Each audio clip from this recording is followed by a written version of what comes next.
Sino nga ba ang tunay na dahilan kung bakit ganun na lamang nagkakaroon ng issue, no? So, sa nakikita po ng nakakarami, ay nakikiusap sila kay Merit na kung maaari kasi ay ipatigil niya ang pagko-content ng kanyang mga reactors na pagpapakumpara daw kay Joy at sa kanya, no. So nakikiusap sila na kung maiwasan ang mga gulo-gulo ay or madagdagan ng gulo ay ipahinto di umano ang pagkukumpara, kasi yan po yung una di umano na dahilan kung bakit minsan ay nagkakaroon ng bangayan.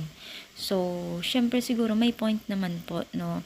So siguro ay parehas din na hihinto, no, bilang mga hindi maggaganda. Pwede naman mag-react kung magandang way or magandang pananalita, no. So wag tayo magkumpara ng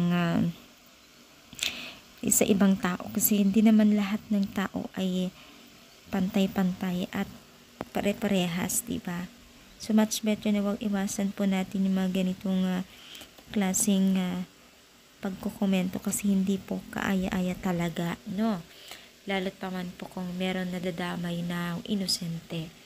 So much better talaga manahimik at be happy and then think positive, or maging positive po tayo sa lahat ng sasabihin, para sa ganun ay makaiwas po ng gulo, di ba? So much better talaga yung mga ganun klaseng pag-react, no. So ano masasabi ninyo sa palagay ninyo? I-comment down, palike po ang ating video. Thank you, more power, and God bless all, guys.